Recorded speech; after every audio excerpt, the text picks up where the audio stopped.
So just to level set what we're going to talk about today. So of course, the current consumer landscape, what does it look like? Where is it going? Steps to mapping an effective journey. What does that look like? How are you going to map it? We'll go through a couple of examples and really break down the different components. And then understanding the value of personalization. Why should you be thinking about using personalization in your businesses across your organizations? And then integrating that mapping exercise and the personalization so you can be much more effective with your touch points. We'll see a lot of examples of brands that are getting it right, different sizes, from conglomerate enterprises to mom and pop, to show you that personalization can happen across the board, across the spectrum. What are some best practices, future trends, and then I will try to leave a little time at the end for some Q&A. So if you guys have questions, just jot them down and hopefully we can talk about it at the end of the presentation.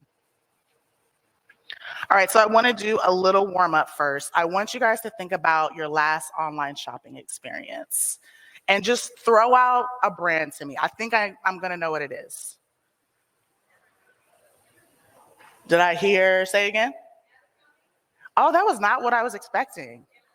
Okay, yeah, with the A, but I'm going off of myself, which was Amazon. I purchased from Amazon an embarrassing amount. They have a new feature that shows you how much you saved over the year, which I don't love because then I'm thinking about how much I've spent. So nonetheless, so thinking about that last experience, was the process seamless? Was it easy for you to identify what you wanted, find where you needed to get it, and then check out all with the seamless flow? Or did you run into some pain points? Were there just some areas of the process where, like, this is frustrating, I might just completely exit this journey altogether, where you asked to call in to complete your purchase? As a millennial, that will make me completely not purchase the product or book the service. If I have to call in, I'm not interested. So you have to think about what pain points you're maybe experiencing when you're going through the workflow. So I'm gonna talk about myself. I love matching sets, right? And I love athleisure. I wear athleisure about 90% of the time. And now that we're transitioning to this new weather outside, I know you guys felt how hot it was out there. I need some new get-ups, right? So I go to my favorite brand, which is Nike. And the first thing I'm seeing when I'm opening the app is they're greeting me by name. They're also suggesting some things that I might be interested in. So I have twin boys, they're 7 months. I'm really eager to get them baby Jordans, and they know that because I've been looking at Jordans on Nike. So they're presenting that to me, but that's not what I came here for. I came here to shop for some athleisure sets. So as you can see at the bottom, there's very minimalistic icons, very easy for me to find. Let me go to shop. And then when I get to shop, there are lots of different categories Nike has. But, you know, I'm looking specifically for matching sets. So instead of having to go to tops or leggings or bottoms, Nike has identified that matching sets are really popular today, and people may just want to jump there. So that's perfect, exactly what I'm looking for. And then when Nike is displaying their products for me, they've done it in a way that I can see each set that I want to purchase next to each other, because with Nike, the sets are sold separately. They don't come together, but they understand that people want to match their sets. They've blocked them together in this flow, and then they've even given me a couple interchangeable options. So this is really the baseline of what we're going to be talking about today, understanding the modern journey, what it looks like, and how you can optimize it for your particular customer. All right, so in the words of Sam Walton, there's only one boss, the customer. And when we think about a customer as marketers, as strategists, you know, what are we thinking about? Usually the sales funnel. And we've talked about the sales funnel today, that linear funnel of conversion or consideration, awareness, and conversion. But here's the thing. The traditional sales funnel is dead. It doesn't work like that. When you think about the last time you purchased something or what your thought process was when you're making a buying decision, you probably didn't follow that linear funnel. You went to many different touch points to ultimately make that purchasing decision. So modern customers are following a more complex non-linear path with multiple touch points. So they're looking at your social media, they're engaging with your website, they may be looking at your customer reviews online, they may have come to you from an influencer that has told them, hey, this is a great product, you should check it out. So as marketers and strategists, we need to understand how we can optimize these touch points regardless of where a customer is engaging with us and regardless of what step they are in that journey. So in other words, things are looking a lot different than they were in the past, right? So a majority of customers say they feel unseen and undervalued by the brands that they interact with. So think about that. Customers are saying, hey, I don't feel like you see me. And when someone says, I don't feel like you see me, that's saying, I don't feel like you know me. I don't feel like you know what I need, how you can solve my problems. And then they're feeling undervalued. And we know that's just simply not true because customers are the baseline of our businesses. Without customers, we don't have a business. So obviously, there's a bit of a gap, and we have to find a way to bridge that gap. So we first need to understand the customer journey. So let's go through an exercise of what it looks like to actually map a journey. What are the components that you need for an effective journey? So first of all, what is customer journey mapping? It is a technique used to visualize and analyze the entire experience a customer has with a brand across all touch points. It involves mapping out the customer's journey from initial awareness to even post-purchase, identifying those touch points, emotions, and pain points. So this provides a comprehensive understanding of the customer's perspective, enabling businesses to optimize experiences and deliver an overall better approach.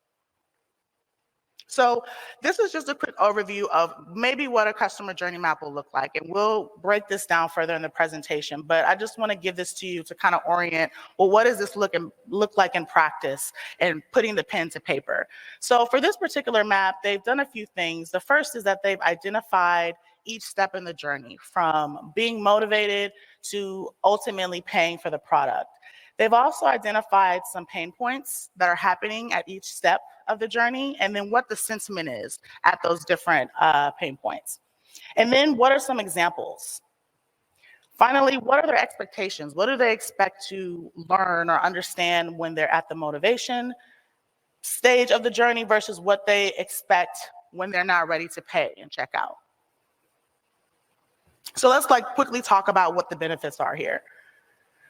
It's going to improve your customer experience. How many of us are going to go back, repurchase, attend a certain service based on an ideal customer experience? I always use Amazon as an example, but there have been several times where I've purchased something on Amazon that I've found for lower price somewhere else, but because it has such an amazing customer experience, I can buy what I need in one click.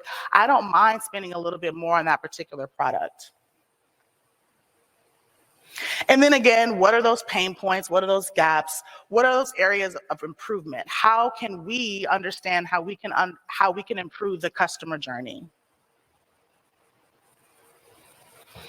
And then you want to optimize your touch points for a seamless and enjoyable experience.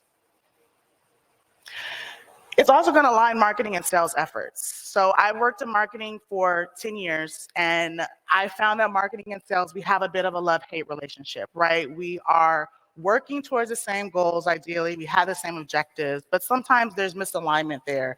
And when you are developing a customer map and you understand the journey, you can bridge that gap between the two departments. And then you're going to ensure consistent messaging, making sure that your messaging is consistent regardless of where the customer is engaging with you. Okay, step one, define buyer persona. So what is a buyer persona? Oh, these are nasty. So it is a semi-fictional representation of your ideal customer based on real data. So what I want to underscore here is a customer persona is not a figment of your imagination. It's based on real data of your customers. What pain points are they communicating to you? And what have you been able to develop and pull from their experiences? If you're a new business and you don't have customer data, chances are your service or your product is not new. There are other offerings on the market that you can use for market research to develop your overall data set. So first here is the demographics. So this is basics: age, gender, location, income level. And then we have the background. What's the job role? What is this person's industry? Are they a barista working through undergrad, or are they a C-level executive eyeing retirement? Think about how different that messaging is going to be between those two customers. And then what are their goals and challenges? What are they trying to achieve? What do they want to achieve ultimately by buying your product or experiencing your service? And then what are their motivations? What are their values, belief systems? How are they making that decision? And then buyer behavior. What is their preferred channel of buying, and what's their buying criteria when they're engaging with you and ultimately making that purchasing decision? And then what's their sources of info? How do they like to validate or understand that, hey, if this is a good product, if this is a good service, do they prefer social media? Do they want to read a lot of blog articles? Are they a influenced folk, so someone that's coming from influencer marketing? Where is their source of truth? All right, so now that you have your buyer persona, you're understanding how to develop that, you need to identify your touch points. So these are the potential touch points where customers will interact with your brand. So as digital marketers, we have kind of our run-of-the-mill touch points, our website, social media. Some of us have brick and mortar locations. But I think a lot of times as marketers, we tend to forget about customer service and how that works as a touch point. So imagine if you had this flawless, beautiful online experience, and then for whatever reason, your customer needs to call into customer service or engage customer service, and the experience is totally night and day. Imagine what that's going to do to that customer, what type of impression that's going to leave. So I think when we're talking about our entire journey, specifically our touch points, we can't ignore customer service and the value of making sure that the experience is lined for that touch point as well. So now that we've understood who our buyers are, where we want to touch, what touch points we want them to land, now we're going to put it into practice and we're going to do the mapping exercise. So this is an example I like to give, and we'll kind of go through the different points of this journey map. But there are lots of templates and resources online that'll actually help you visualize your journey map, so you can then disseminate that to different folks in your business. So this journey map is for a guy that is looking for a new car. His name is Emotional Eric. And Eric, this is pretty small. Eric is an emotional buyer. He purchases based on aesthetic and status. And in this scenario, he recently moved to a new area, and he's looking for a new car that's fun to drive, but also dependable enough for use for everyday commuting. So very quickly, we've defined who our buyer persona is, a little bit of background on them, and ultimately what they're trying to achieve with the purchase. And then we have what the expectation is. Well, Eric wants the ability to compare cars and their breakdowns. He wants good photography and close-ups, and then he wants a video overview of car demonstrations. So he expects a lot of content when he's going through his purchasing decision and his purchasing process. So next point, we're going to outline the different steps of the journey. So in this particular map, they have segmented by consideration, exploring, comparing, testing, and then ultimately negotiating to get to that final purchasing decision. And a great thing about this map is that it's also outlined the timeline when they're in these different stages. So you'll notice that consideration, it's about a week. This is when he's just kind of getting his feet wet, trying to understand, hey, is it really time for me to make a purchasing decision with the car? But then when we go to the explore phase, that's 2 months. And as we continue down the journey, we have compare for a month, test for about 2 weeks, and the negotiation period lasting a week. So this customer is engaging with this brand for 4 months. So when you think about how are you going to develop content and what touch points are you going to focus on when you're having to engage with someone for such a long period of time? And obviously that's going to vary based on your product or your service, but it's helpful to understand, what is my overall decision-making process? Is this something that someone's going to make a decision on in 2 minutes, or is it going to take 2 months? And then we'll see here the device type. So Eric is seemingly toggling back between his mobile device and his laptop. We don't see a tablet here, right? So that helps us understand how we should orient our different content styles for these particular devices.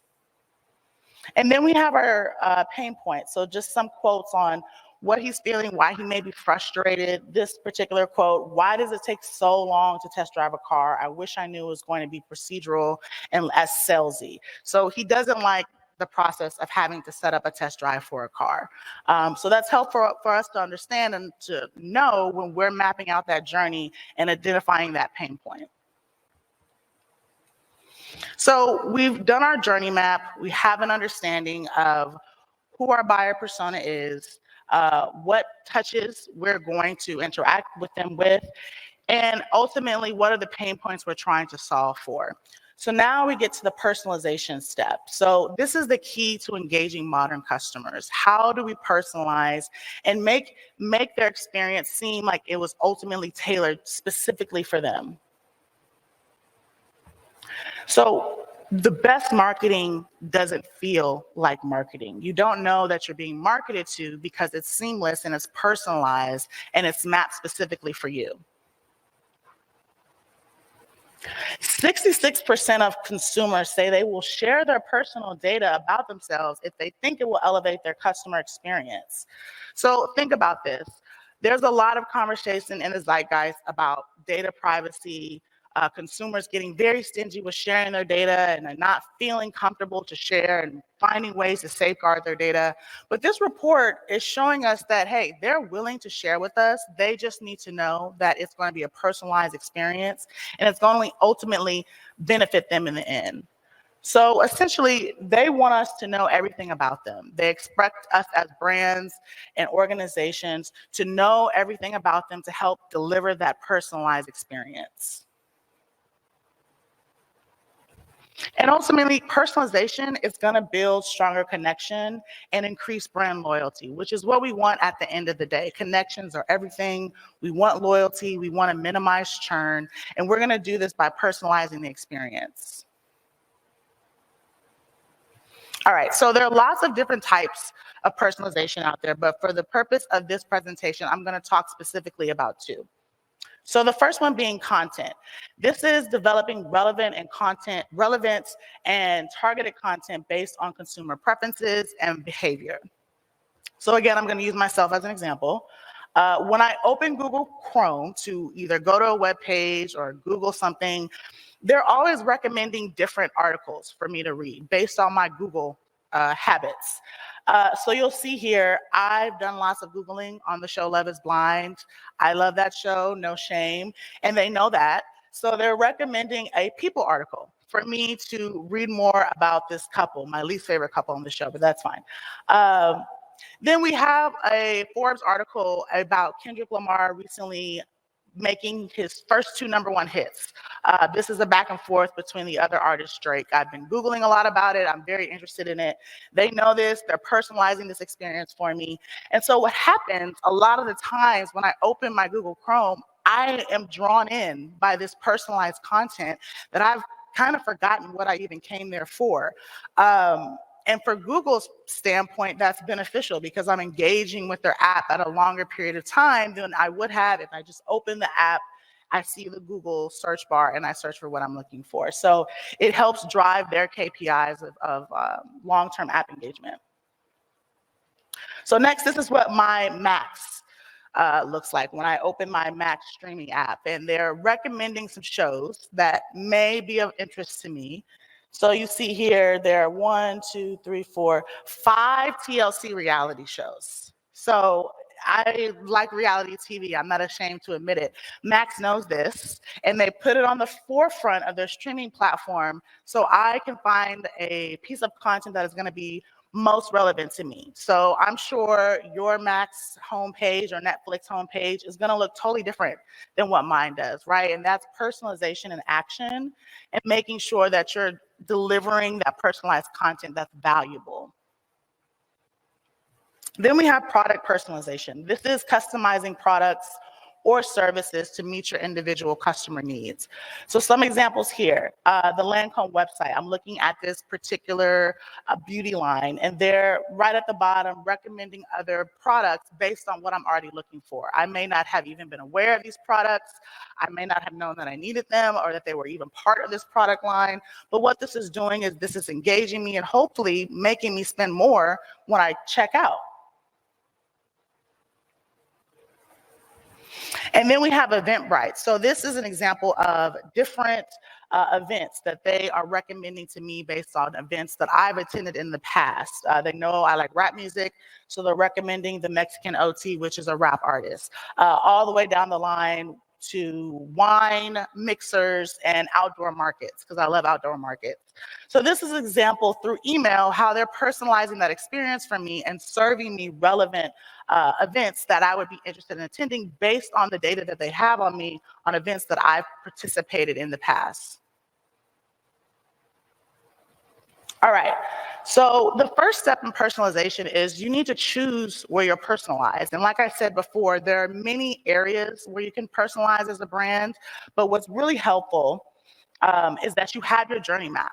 Your journey map is gonna allow you to identify those opportunities to personalize. So if you're still stuck and you're like, hey, I don't know where to start, this analysis paralysis, where do I go? Email and website are a great place to start. And we'll talk about this further in the presentation, but they are touch points that the modern customer is expecting personalization. They are not going to be off-put by it in the sense of, hey, this is intrusive. How do they know this about me? We're at the point now that they're expecting their email experience to be personalized and then even their website experience to be personalized. Man, this clicker is like not our friend today. All right. The second step is to capture your data. So you know where you want to personalize, you understand your consumer journey map, but do you have the data to actually implement this personalization? And there are a couple of areas where you can tap into to capture this data effectively. The first one being the CRM. So this is going to be your holy grail as a marketer. We're all aware of the CRM, likely the customer relationship management platform. And this is going to allow you to centralize all your information. It can also automate some exercises. So CRMs have journey mapping capabilities. They have buyer persona capabilities.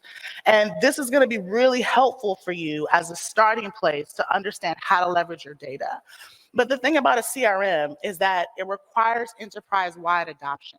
So if you're the only person using the CRM, it's not going to be effective. So that's a big of a heavier lift when you're wanting to implement across your organization, but there's value there. And then it's a larger investment. It's gonna require some buy-in from your executives, from your C-suite, and that's something you have to keep in mind. It's not necessarily the easiest thing to just go back to the office and say, hey, we're gonna implement a CRM into our business tomorrow. So if you don't have the capabilities for a CRM, go to your website. This is a great source. It's first-party data. It's your data. You know that you can validate it very easily and you own it. There are lots of ways that you can capture data from your customers on your website, either through sending them customer surveys, how they're interacting with you from their referrals. So are they coming from social? Are they coming from a Google search?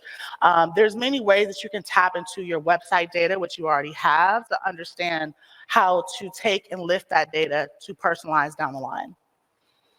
And then we have social media. So social media has a lot of great data, but the thing is, it's going to be more directional. Things have really changed in this new landscape of data privacy and what that looks like. So a lot of the data that you're going to be capturing from social is going to be directional in nature. It's not going to be that one-to-one that you're going to get with a CRM or from information from your website. So just be mindful of that. It's also harder to validate, and you want to make sure your data is clean and accurate. So while social is a great resource, I would say it's probably the third of the list when it comes to where you should capture information to implement personalization.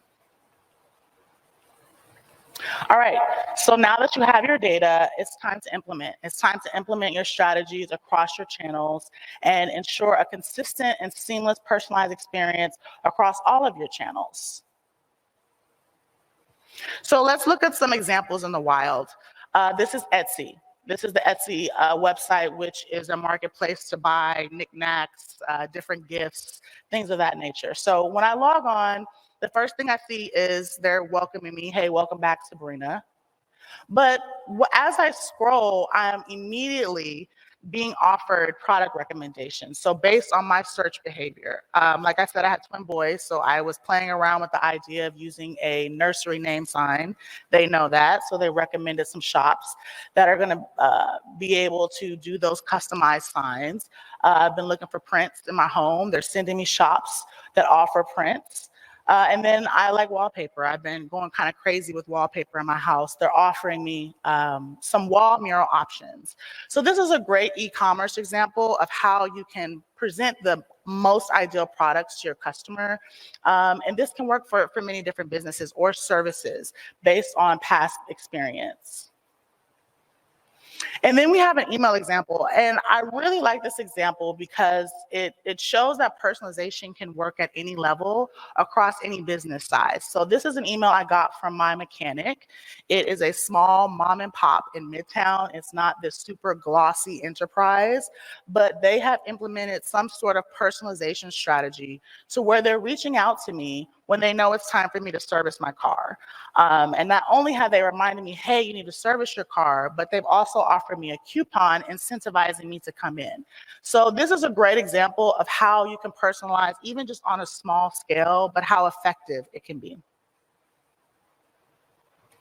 And then another email example, I recently just got some mulch from Lowe's. They're encouraging me to leave a review on mulch. Would I have done that in the past? Probably not. But this is their way to push me and say, hey, we're trying to get our product reviews up. Can you leave a product or can you leave a review on this particular mulch brand? And we know that product reviews are very important, but they're hard to source because individuals usually do not leave a review unless they've had a negative experience. So as a marketer, you have to be intentional about how you're pushing that messaging out to your customer. And this is a great way to do it through email personalization. And then we have a social media example. So I'm looking for hotels in Canada and Whistler using Expedia to do my research. I've exited, haven't booked a hotel through Expedia, but they know that I'm in the market, that I'm looking to book this trip. So now they're offering me a personalized social media ad based on my activity to encourage me to continue engaging with the platform and to ultimately book my trip. Now, the thing with social media that I want to highlight is there's some limitations there. So in 2021, there was an iOS 14.5 privacy update. So I'm sure you guys have seen this pop up when you download an app. It's asking, hey, am I allowed to be tracked? And what this did is it shrinked the retargeting size for sites like Meta.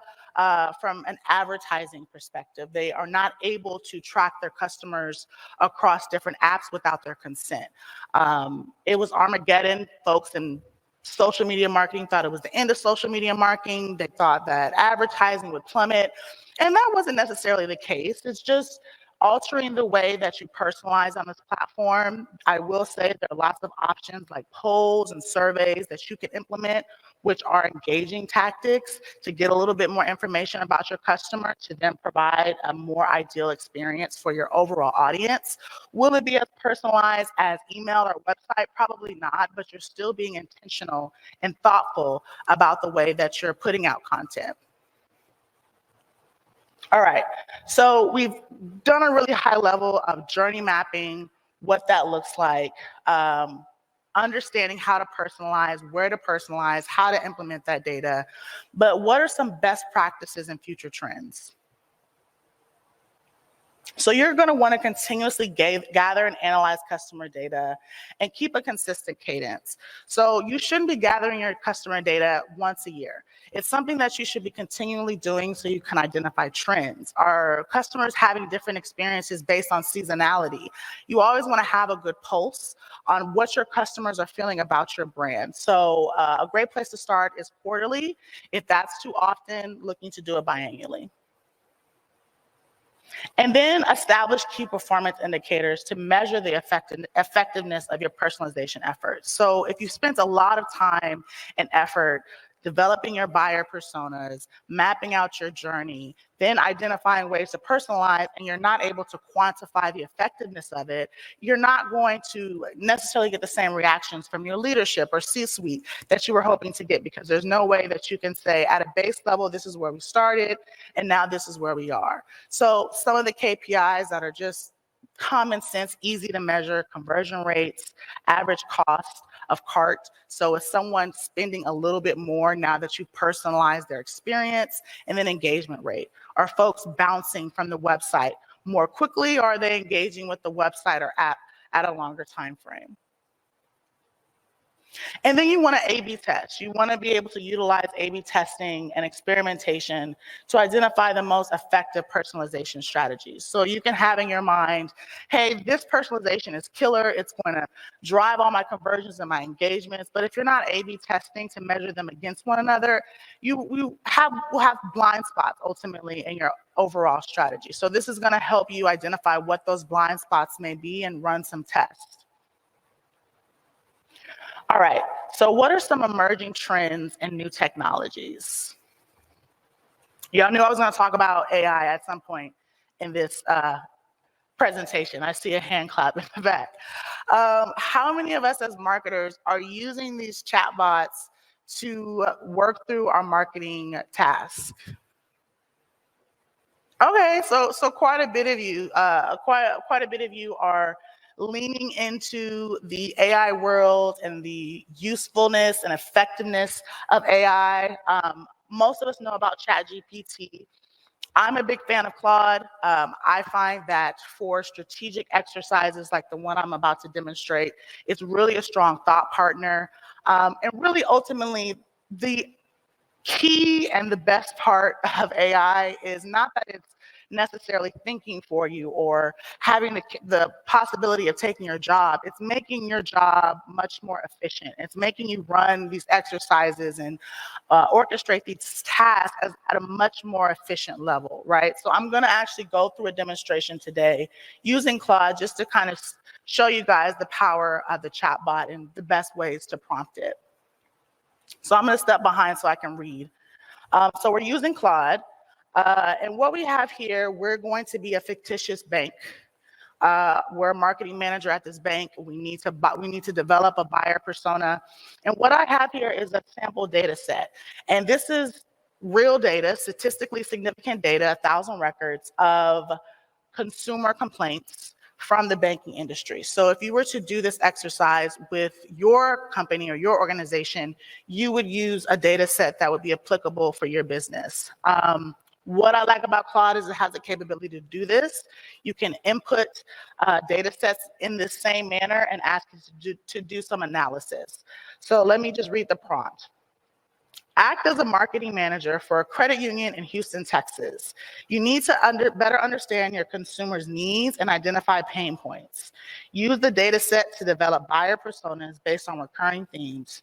Treat these personas like characters, including demographics, backgrounds, motivation, purchasing behavior, and only use information from the data provided. So I'm gonna walk through what it gave back to me exactly as it gave it back to me, okay? All right, so this is what Claude came back to me with, and let's kind of orient to how it spit back a demographic or buyer persona. So the first persona is the fraud victim. The demographics, this person is from 20 to 60s and they live across the US. That's very general. I mean, that's not very specific. I don't know how helpful that will be in developing a persona, but okay, let's go to the next. Has been the victim of identity theft or account fraud where their personal information was compromised. This has resulted in unauthorized accounts being opened, fraudulent charges, or incorrect information on their credit reports. Okay, so it's giving me background, but again, still very generalized, not specific. It's not really giving me a story. And what are the motivations of this fraud victim? So they want to resolve identity fraud issues, protect their credit and finances from further harm, and understand how the fraud occurred to prevent it from happening again. And then finally, looking at their purchasing behavior, they need assistance closing compromised accounts, disputing fraudulent charges, freezing reports, opening new legitimate accounts, looks for financial institutions with strong identity protection services. Okay, that's not what we wanted. That wasn't a very good buyer persona. It was very broad. Um, as a marketing manager for my fictitious credit union in Houston, it didn't give me much information on how I could translate that to a buyer persona. But that's okay. So let's give the bot some guidelines. Let's reset with it and give it some more context. So this is the follow-up prompt. This is not what I'm looking for. I need to understand the consumer included in the data set at a deeper level. What are their buying motivations? How do they prefer to be communicated to? The persona should answer these questions and provide context, humanize the personas. So I've tweaked my prompt a little bit, given it a little bit more guidance, and let's see what it comes back with. All right. Persona 1, we have Sarah, the vigilant professional. She's in her mid-30s, lives in suburban New York. All right, already much more specific to what we're looking for. What's her background? She's a diligent corporate analyst who has worked hard to build her credit and savings. She was a victim of identity theft a few years ago that resulted in fraudulent credit cards being opened in her name. So this is already giving us a better story, a better understanding of who Sarah is and what she's looking for. Having her identity compromised was a scary wake-up call. She's now very cautious about protecting her personal data and finances. She wants a bank that has robust identity verification and monitoring services. Her financial needs are a secure bank with secure banking methods like biometrics, account alerts, ability to freeze and easily freeze reports and accounts, responsive fraud investigation, and resolution processes. And then finally, what are her communication preferences? She values institutions that are transparent about their data practices, reads a lot of expert blog reviews about making financial decisions, and she's actually willing to pay more for premium security services. So that's what we wanted. This is a strong buyer persona. It gives us a story, it contextualizes who Sarah is, and the best part is this is based off of real data. We fed it actual complaints, we've asked it, hey, identify some recurring themes, and push out some buyer personas that are relevant based on what you're seeing in that data set. And the best part of this is it took us 5 minutes. So imagine how long that exercise would have taken had you done that manually. At one point earlier in my career, this would have been an all-day workshop with my team. We may have gone to an offsite and really huddled down and tried to come up with these super sexy personas, but maybe they weren't totally based on data because we're not a machine and we can't easily sift through 1,000 records of complaints to identify reoccurring things in an efficient manner. Or this would have been an extra expense if you outsource it to an agency. So I just wanted to demonstrate the opportunity here as marketers. If you're not leaning into AI because you're a little arrogant like I was, I hope you can see the value in how using these technologies is really going to make your marketing much more efficient and much more strategic. All right, so what are some privacy and data governance considerations? So you want to be transparent and you want to make sure that you always have consent. So be transparent about the types of data you collect, how you collect it, and ultimately how it will be used. There should be no gray areas that customers are unsure how you're using your data, how you're collecting it, why you're collecting it. It should be very clear, explicitly clear, at the point that you're asking them to give them information about themselves. And you want to obtain explicit consent from customers before collecting or using their personal data, especially for personalization purposes. That kind of goes back to the quote we talked about earlier, where 66% of customers are willing to give their information if they know it's going to personalize their experience. And then provide clear and easily accessible options to opt out. If they don't want to share their data for whatever reason, they say, hey, I'm not comfortable with this, it should be very easy for them to opt out of that data collection. And then when you're in doubt, you're going to defer to legal and compliance. So we've talked about a lot of things today, very high level, kind of quickly going through the presentation. I'm coming on time now. But what are some next steps when you get back to work? What can you actually implement and practice to get this whole process started? So you're gonna do some role play. You're gonna just first walk through your customer journey. What does that look like? What's your checkout flow? How many steps does someone have to actually take before they make a purchase or before they book a service? And then you're gonna ask your team to help you. You wanna see how the experience varies from different browsers, different locations, just to get a full picture of what that overall customer journey looks like. And then you wanna audit your data. Do you have enough quality data to develop personas? If not, a customer survey is a really simple and easy place to start. And then check out your competitors. How does your journey compare to other journeys? Take note of their user experience. What is their checkout process? Is their process shorter than yours? Is it longer than yours? Why or why not? And any flow of communication. So if you're abandoning the cart, are you getting an email of, hey, we see that you were about to make a purchase. We encourage you to continue that purchase. Are they leveraging any of those strategies? And then set up a meeting with legal on purpose. I know you probably don't want to, but this is going to ensure total alignment around data collection. There should be no gray areas, like I said before, and you're going to outline and document any limitations so both teams are confident and assured of going forward the way that the data collected, it's aligned on both sides.